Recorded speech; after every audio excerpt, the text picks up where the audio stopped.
ഓം നമോ ഭഗവതേ വാസുദേവായ.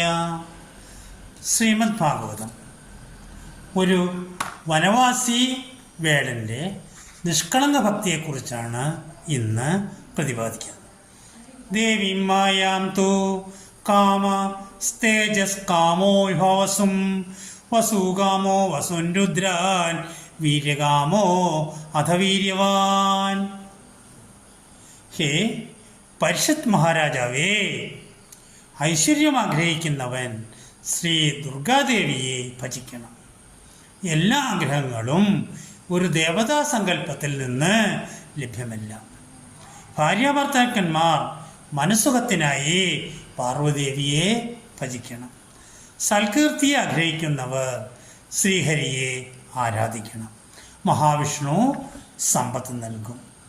നമോ നമസ്തേ ഋഷവായ സാത്വതാം വിദൂരകാഷ്ടായ മുഹു കുയോഗിതാം യത് കീർത്തനം യത് സ്മരണം യദീക്ഷണം യദ്വന്ദനം യച്ഛവർണം യദർഹണം.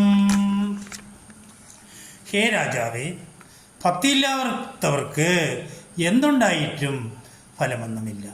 അതുകൊണ്ട് എപ്പോഴും ഇഷ്ടദേവനെ ധ്യാനിക്കാൻ സ്മരിക്കാൻ സാധിക്കണം.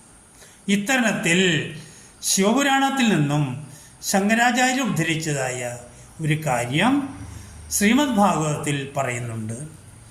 വനത്തിൽ ഒരു സ്വയംഭൂലിംഗത്തിൽ ഒരു പുരോഹിതൻ നിത്യേന നിയമേന അർച്ചന ചെയ്യുന്നത് ഒരു വേടൻ കണ്ടിരുന്നു. ഒരു ദിവസം വേടന് സ്വാദുള്ള മാംസം ലഭിച്ചു. അത് മഹാദേവന് നൽകണമെന്ന് നിവേദിക്കണമെന്ന് അവന് ആഗ്രഹം തോന്നി. അഭിഷേകം ചെയ്യാൻ വെള്ളമെടുക്കാൻ പാത്രമില്ല.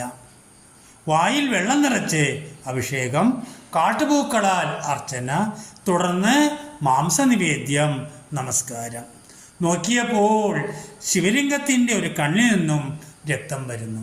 വേടൻ തൻ്റെ കണ്ണ് ചൂടുന്നെടുത്ത് അവിടെ പിടിപ്പിച്ചു. മഹാദേവൻ പുരോഹിതന് നൽകാത്തായ പ്രത്യക്ഷ ദർശനം നിഷ്കളങ്കനായ മലവേടന് നൽകി അവനെ അനുഗ്രഹിച്ചു.